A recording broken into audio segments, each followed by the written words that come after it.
ओम नमो भगवते वासुदेवाय। आप सभी का हमारे यूट्यूब चैनल पर हार्दिक स्वागत है। प्रिय भक्तजनों, आज सुने मार्गशीर्ष मास महात्म्य अध्याय 3 की कथा। उससे पहले आइए सुनते हैं भगवान और भक्त की बड़ी ही रोचक कथा। भक्त के अधीन भगवान की कहानी। एक गरीब बालक था जो कि अनाथ था। एक दिन वो बालक संत के आश्रम में आया और बोला कि बाबा, आप सबका ध्यान रखते हैं, मेरा इस दुनिया में कोई नहीं है, तो क्या मैं यहाँ आपके आश्रम में रह सकता हूँ? बालक की बात सुनकर संत बोले, बेटा, तेरा नाम क्या है? उस बालक ने कहा, मेरा कोई नाम नहीं है। तब संत ने उस बालक का नाम रामदास रखा और बोले कि अब तुम यहीं आश्रम में रहना। रामदास वहीं रहने लगा और आश्रम के सारे काम भी करने लगा। उन संत की आयु लगभग 80 वर्ष की हो चुकी थी। एक दिन वो अपने शिष्यों से बोले कि मुझे तीर्थ यात्रा पर जाना है। तुम में से कौन कौन मेरे साथ चलेगा और कौन कौन आश्रम में रुकेगा? तो सभी शिष्य सोचे, यदि आश्रम में रुके तो सारा काम करना पड़ेगा, इसलिए सभी बोले कि हम तो आपके साथ तीर्थ यात्रा पर चलेंगे। अब संत जी सोच में पड़ गए कि किसे साथ ले जाएं और किसे नहीं, क्योंकि आश्रम पर किसी का रुकना भी जरूरी था। बालक रामदास संत के पास आया और बोला, बाबा, अगर आपको ठीक लगे तो मैं यहीं आश्रम पर रुक जाता हूँ। संत ने कहा, ठीक है, पर तुझे काम करना पड़ेगा। आश्रम की सफाई में भले ही कमी रह जाए, पर ठाकुर जी की सेवा में कोई कमी मत रखना। रामदास ने संत से कहा कि बाबा, मुझे तो ठाकुर जी की सेवा करनी नहीं आती, आप बता दीजिए कि ठाकुर जी की सेवा कैसे करनी है, फिर मैं कर दूंगा। संत रामदास को अपने साथ मंदिर में ले गए। वहाँ उस मंदिर में राम दरबार की झांकी थी, जिसमें श्री राम जी, सीता जी, लक्ष्मण जी और हनुमान जी थे। संत ने बालक रामदास को ठाकुर जी की सेवा कैसे करनी है सब सिखा दिया। रामदास ने गुरु जी से कहा कि बाबा, मेरा इनसे रिश्ता क्या होगा ये भी बता दो, क्योंकि अगर रिश्ता पता चल जाए तो सेवा करने में आनंद आएगा। तब उन संत ने बालक रामदास से कहा कि तुम कहते थे कि मेरा कोई नहीं है, तो आज से ये राम जी और सीता जी तेरे माता पिता हैं। रामदास जी ने साथ में खड़े लक्ष्मण जी को देखकर कहा, अच्छा बाबा, और ये जो पास में खड़े हैं वो कौन हैं? तो संत ने कहा, ये तेरे चाचा जी हैं। और हनुमान जी के लिए कहा कि ये तेरे बड़े भैया हैं। रामदास सब समझ गया और फिर उनकी सेवा करने लगा। संत शिष्यों के साथ यात्रा पर चले गए। आज सेवा का पहला दिन था। रामदास ने सुबह उठकर मंदिर की साफ सफाई की, स्नान किया और भिक्षा मांगकर लाया और फिर भोजन तैयार किया। फिर भगवान को भोग लगाने के लिए मंदिर आया। रामदास ने श्री राम, सीता, लक्ष्मण और हनुमान जी के आगे एक एक थाली रख दी और बोला, पहले आप खाओ, फिर मैं भी खाऊंगा। रामदास को लगा कि सच में भगवान बैठकर खाएंगे, पर बहुत देर हो गई। रोटी तो वैसी की वैसी थी। तब बालक रामदास ने सोचा, नया नया रिश्ता बना है तो शर्मा रहे होंगे। रामदास ने पर्दा लगा दिया। बाद में खोलकर देखा, तब भी खाना वैसे का वैसा पड़ा था। अब तो रामदास रोने लगा कि मुझसे सेवा में कोई गलती हो गई, इसलिए खाना नहीं खा रहे हैं, और ये नहीं खाएंगे तो मैं भी नहीं खाऊंगा और मैं भूख से मर जाऊंगा, इसलिए मैं तो अब पहाड़ से कूद कर ही मर जाऊंगा। रामदास मरने के लिए निकल जाता है। तब भगवान राम जी हनुमान जी को कहते हैं, हनुमान, जाओ उस बालक को लेकर आओ और बालक से कहो कि हम खाना खाने के लिए तैयार हैं। हनुमान जी जाते हैं और रामदास कूदने ही वाला होता है कि हनुमान जी पीछे से पकड़ लेते हैं और बोलते हैं, क्या कर रहे हो? रामदास कहता है, आप कौन? हनुमान जी कहते हैं, मैं तेरा भैया हूँ, इतनी जल्दी भूल गए? रामदास कहता है, अब आए हो इतनी देर से? वहाँ बोल रहा था कि खाना खा लो, खाना खा लो, तब आए नहीं। अब क्यों आ गए? तब हनुमान जी बोले, पिताश्री का आदेश है, अब हम सब साथ बैठकर खाना खाएंगे। फिर राम जी, सीता जी, लक्ष्मण जी, हनुमान जी साक्षात बैठकर भोजन करते हैं। इसी तरह रामदास रोज उनकी सेवा करता और भोजन करता। सेवा करते 15 दिन हो गए। एक दिन रामदास ने सोचा कि कोई भी माँ बाप हो, वो घर में काम तो करते ही हैं, पर मेरे माँ बाप तो कोई काम नहीं करते, सारे दिन खाते रहते हैं। मैं ऐसा नहीं चलने दूंगा।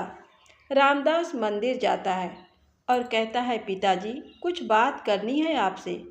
तो राम जी कहते हैं, बोल बेटा, क्या बात है? रामदास कहता है कि अब से मैं अकेले काम नहीं करूँगा, आप सबको भी काम करना पड़ेगा। आप तो बस सारा दिन खाते रहते हैं। राम जी कहते हैं, तो फिर बताओ बेटा, हमें क्या काम करना है?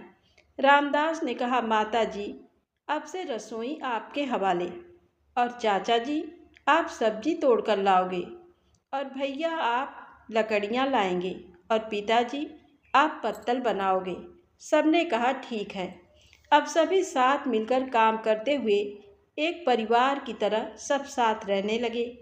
एक दिन वो संत तीर्थ यात्रा से लौटे तो सीधा मंदिर में गए और देखा कि मंदिर से प्रतिमाएं गायब हैं। संत ने सोचा, कहीं रामदास ने प्रतिमा बेच तो नहीं दी। संत ने रामदास को बुलाया और पूछा, भगवान कहाँ गए? रामदास भी अकड़ कर बोला कि मुझे क्या पता, रसोई में कहीं काम कर रहे होंगे। संत बोले, ये क्या बोल रहा है? रामदास ने कहा, बाबा मैं सच बोल रहा हूँ, जब से आप गए हैं ये चारों काम में लगे हुए हैं। वो संत भागकर रसोई में गए और सिर्फ एक झलक देखी कि सीता जी भोजन बना रही हैं, राम जी पत्तल बना रहे हैं, और फिर वो गायब हो गए और मंदिर में विराजमान हो गए।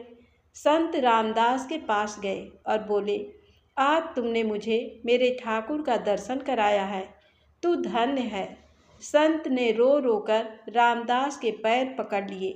तो प्रिय भक्तों, कहने का अर्थ यही है कि ठाकुर जी तो आज भी तैयार हैं दर्शन देने के लिए, पर कोई रामदास जैसा भक्त भी तो होना चाहिए।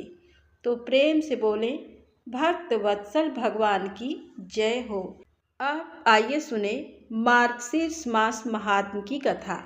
आज की कथा में आप सुनेंगे मार्गशीर्ष मास में प्रातः स्नान की महिमा, स्नान विधि, तिलक धारण, गोपी चंदन का महात्म, तुलसी माला का महत्व, भगवत पूजन का विधान और शंख की महिमा कथा।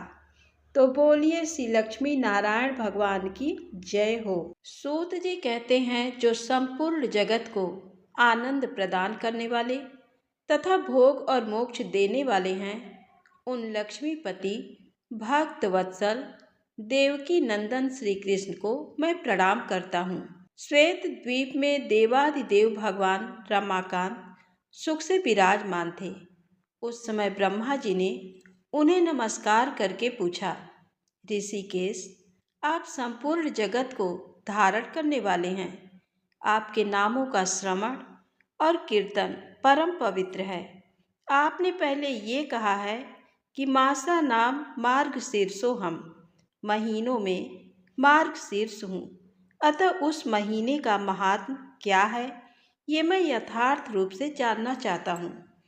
श्री भगवान बोले, ब्राह्मण, जो कोई पुण्य करने वाले मेरे भक्त हैं उन्हें मार्गशीर्ष मास का व्रत अवश्य करना चाहिए, क्योंकि ये मेरी प्राप्ति कराने वाला है। मार्गशीर्ष मास मुझे सदैव प्रिय है। जो मनुष्य प्रातः काल उठकर मार्गशीर्ष में विधि पूर्वक स्नान करता है, उस पर संतुष्ट होकर मैं अपने आप को भी उसे समर्पित कर देता हूँ। इस विषय में इस इतिहास का उदाहरण दिया करते हैं। इस पृथ्वी पर महात्मा नंद गोप सर्वत्र विख्यात थे। उनके रमणीय गोकुल में सहस्त्रों गोप कन्याएं थीं। उन सबका चित्त मेरे स्वरूप में लग गया। तब मैंने उन्हें मार्गशीर्ष में स्नान करने की सलाह दी। उन्होंने उस समय प्रतिदिन प्रातःकाल विधि पूर्वक स्नान और पूजन किया, हविष्यान्न भोजन किया और अपने इष्ट देव को नमस्कार किया।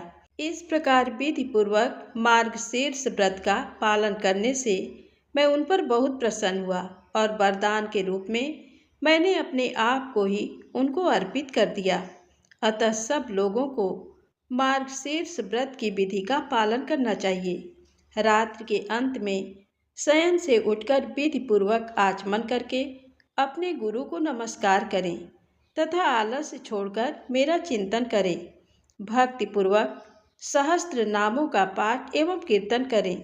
फिर मौन होकर गांव के बाहर जाएं और विधि पूर्वक मल मूत्र का त्याग करके हाथ मुंह धोवें। यथोचित रीति से कुल्ला करें तथा शुद्ध होकर दंत धावन पूर्वक स्नान करें। स्नान की विधि इस प्रकार है। तुलसी के जड़ की मिट्टी को उसके पत्र के साथ लेकर मूल मंत्र ओम नमो नारायणाय अथवा गायत्री मंत्र के द्वारा अभिमंत्रित करें। मंत्र से ही उस मृत्तिका को अपने अंगों में लगावें और जल में प्रवेश करके अघमर्षण स्नान करें। विद्वान पुरुष अष्टाक्षर मंत्र से ही तीर्थ की कल्पना करें। ओम नमो नारायणाय इस मंत्र को ही मूल मंत्र कहा गया है। स्नान करते समय इन मंत्र से गंगा जी की प्रार्थना करें। गंगे, तुम भगवान विष्णु के चरणों से प्रकट हुई हो, इसलिए वैष्णवी हो। श्री विष्णु ही तुम्हारे देवता हैं। तुम जन्म से लेकर मृत्यु पर्यंत सभी पापों से मेरी रक्षा करो। इस प्रकार 7 बार जप करके हाथ जोड़कर तीर्थ जल को प्रणाम करें और 3, 4, 5 या 7 बार जल में गोता लगावें। तत्पश्चात पूर्वत मिट्टी को भी अभिमंत्रित करके उसका शरीर में लेप करें तथा नहावें। मृत्तिका को अभिमंत्रित करने का मंत्र इस प्रकार है। वसुंधरे, तुम्हारे ऊपर अश्व और रथ चलते हैं। भगवान विष्णु ने तुम्हें अपने पगों से नाप लिया था। मृत्तिके, मैंने जो दुष्कर्म किया है उस मेरे सारे पाप को तुम हर लो। उत्तम व्रत का पालन करने वाली देवी जैसे अरड़ी से अग्नि प्रकट होती है, उसी प्रकार तुम समस्त प्राणियों की उत्पत्ति का अधिष्ठान हो। तुम्हें सैकड़ों भुजाओं वाले वाराह अवतारधारी भगवान विष्णु ने एकारणव के जल से ऊपर निकाला है। तुम्हें नमस्कार है। इस प्रकार स्नान करके विधि पूर्वक आचमन करें और जलाशय के किनारे आकर 2 शुद्ध वस्त्र धारण करें। तत्पश्चात पुनः आचमन करके देवताओं, पितरों तथा ऋषियों का तर्पण करने के बाद खोले हुए वस्त्र को निचोड़ें। तदनंतर पुनः आचमन करके धौत वस्त्र से अपने को आच्छादित करें। तीर्थ की विमल मृत्तिका हाथ में लें और इस मंत्र से ही अभिमंत्रित करके उसके द्वारा वैष्णव पुरुष ललाट आदि अंगों में ऊर्ध्व पुंज धारण करें। ललाट में तिलक लगाते समय केशवाय नमः कहकर भगवान केशव का चिंतन करें। इसी प्रकार उदय में नारायण, वक्ष स्थल में माधव, कंठकूप में गोविंद, दाहिनी कुक्ष में विष्णु, दाहिनी भुजा में मधुसूदन, कानों के मूल भाग में त्रिविक्रम, वाम पार्श्व में वामन, बाईं भुजा में श्रीधर, पीठ में पद्मनाभ, गर्दन के पीछे दामोदर और मस्तक में भगवान वासुदेव का न्यास एवं चिंतन करें। इस प्रकार भगवान विष्णु के सालोक्य की सिद्धि के लिए नित्य ऊर्ध्व पुंज धारण करना चाहिए। जो द्वारका की मृत्तिका को हाथ में लेकर उससे प्रतिदिन अपने ललाट में ऊर्ध्व पुंज करता है, उसके द्वारा किए जाने वाले सत्कर्मों का फल कोटि गुना हो जाता है। ललाट में गोपी चंदन का तिलक करने से मनुष्य अपने कर्मों का अक्षय फल पाता है। जो ब्राह्मण गोपी चंदन का सुंदर ऊर्ध्व पुंज प्रतिदिन अपने ललाट में धारण करता है, वह मेरे धाम में स्थित होता है और मैं लक्ष्मी जी के साथ उस घर में सदैव निवास करता हूँ। मृत्युकाल में जिसकी भुजाओं में, ललाट में, हृदय में और मस्तक में गोपी चंदन लगा होता है, वह मुझ लक्ष्मीपति के लोक में जाता है। जिसके ललाट में गोपी चंदन विद्यमान है, उसको मेरे प्रभाव से ग्रह, राक्षस, यक्ष, पिशाच, नाग और भूत आदि पीड़ा नहीं देते हैं। चतुरानन, मेरा प्रिय करने के लिए तथा अपने कल्याण और रक्षा के लिए मेरा भक्त प्रतिदिन सायंकाल और प्रातःकाल मेरी पूजा और होम में एकाग्रचित्त हो ऊर्ध्वपुंज धारण करे। ऊर्ध्वपुंज संसार बंधन का नाश करने वाला है। जो तुलसी काष्ठ की माला मुझे भक्तिपूर्वक निवेदन करके फिर प्रसाद रूप से उसको स्वयं धारण करता है, उसके पातकों का नाश हो जाता है और उसके ऊपर मैं सदैव प्रसन्न रहता हूँ।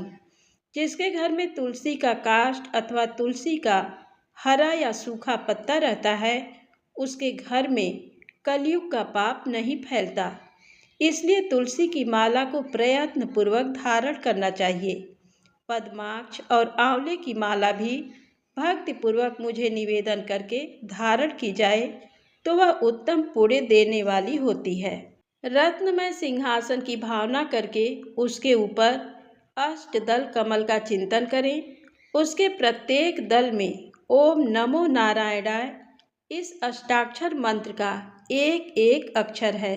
उस कमल पर बैठे हुए कोटि कोटि चंद्रमा के समान कांतिमान मुझ चतुर्भुज विष्णु का ध्यान करें। उस समय मेरे हाथों में महान पद्म, शंख, चक्र और गदा सुशोभित है। नेत्र विकसित कमल दल के समान विशाल हैं। विग्रह समस्त शुभ लक्षणों से लक्षित हैं। वक्षस्थल में श्रीवत्स चिन्ह और कौस्तुभ मणि शोभा पा रहे हैं। कटि प्रदेश में पीतांबर शोभायमान है। मेरा स्वरूप दिव्य अलंकारों से अलंकृत, दिव्य चंदनों से चर्चित, दिव्य पुष्पों से सुशोभित तथा तुलसी के कोमल दल और बनमाला से विभूषित है। मेरी अंग कांति करोड़ों प्रभातकालीन सूर्यों के सदृश उद्भासित हो रही है। मेरे साथ समस्त शुभ लक्षणों से संपन्न दिव्य रूपा महालक्ष्मी भी विराजमान है। इस प्रकार मेरा ध्यान करते हुए एकाग्रचित्त हो मेरे मंत्र का यथाशक्ति 1000 या 100 बार जप करें। पहले मानसिक पूजन करके फिर पूजन सामग्रियों द्वारा विधि पूर्वक बाह्य पूजा करें। मेरा स्मरण करके पूजन के प्रारंभ में मंगल पाठ करें। उसके बाद मेरे परम प्रिय पांचजन्य शंख की पूजा करें। शंख के पूजन में इन मंत्रों का उच्चारण करते हुए प्रार्थना करें। पांचजन्य शंख, तुम पूर्व काल में समुद्र से उत्पन्न हुए और भगवान श्री विष्णु ने तुम्हें अपने हाथ में धारण किया तथा संपूर्ण देवताओं ने मिलकर तुम्हें संवारा है। तुम्हें नमस्कार है।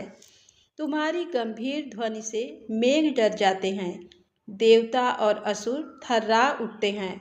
तुम्हारी उज्ज्वल आभा 10,000 चंद्रमाओं से भी अधिक उद्दीप्त है। पांचजन, तुम्हें नमस्कार है। तत्पश्चात सुगंधित तेल से मेरे विग्रह में अभ्यंग आमर्दन करें।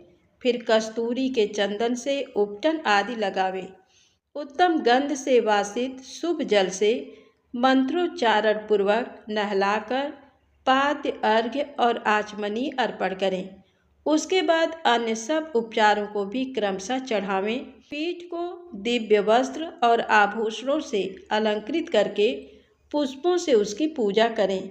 उसके ऊपर मेरे विग्रह को पधराकर श्रद्धापूर्वक मेरे लिए वस्त्र, अलंकार और गंध आदि निवेदन करें।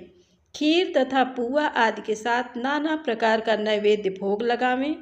फिर भक्तिपूर्वक कर्पूर युक्त तांबूल भेंट करें। उत्तम गंध वाले पुष्पों को भक्ति भाव से निवेदन करें। दशांग अथवा अष्टांग धूप देकर अतिशय सुंदर दीप जलाकर रखें। प्रणाम करके आदर पूर्वक स्तुति करें। तदनंतर पलंग पर सुलाकर मंगल अर्घ्य निवेदन करें। द्वादशी अथवा पूर्णिमा को यदि गाय के दूध से मुझे स्नान कराया जाए तो वह बड़े बड़े पातकों का नाश करने वाला है। जो मनुष्य मार्गशीर्ष मास में मुझको मधु और शक्कर से स्नान कराता है वह स्वर्ग से इस लोक में लौटने पर राजा होता है। जो अगहन में मुझे दूध से नहलाता है वह स्वर्ग लोक में चंद्रमा, इंद्र, रुद्र और मरुद गणों पर विजय पाता है। जो उपासक मार्गशीर्ष के महीने में शंख में तीर्थ का जल लेकर उसकी एक बूंद से भी मुझे नहलाता है वह अपने समूचे कुल को तार देता है। जो अगहन मास में भक्तिपूर्वक शंख ध्वनि करके मुझे स्नान कराता है उसके पितर स्वर्ग लोक में प्रतिष्ठित होते हैं। जो शंख में जल लेकर ओम नमो नारायणाय का उच्चारण करते हुए मुझे नहलाता है वह संपूर्ण पापों से मुक्त हो जाता है।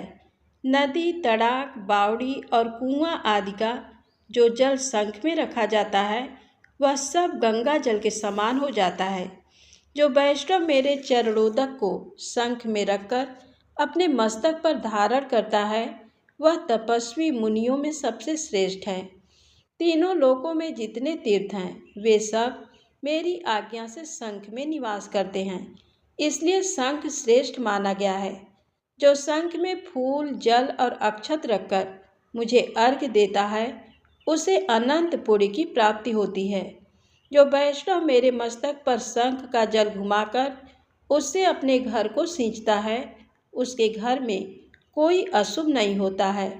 बाजों के उच्च स्वर और गीत कीर्तन आदि के मंगलमय शब्दों के साथ जो भक्तिपूर्वक मुझे स्नान कराता है वह जीवन मुक्त हो जाता है। तो बोलिए श्री लक्ष्मी नारायण भगवान की जय हो। प्रिय दोस्तों, यदि आपको ये कथा अच्छी लगे तो कृपया लाइक और सब्सक्राइब अवश्य करें। आगे की कथा में आप सुनेंगे भगवान के पूजन में घंटानाद, चंदन, पुष्प, तुलसी दल, धूप और दीप का महात्म्य।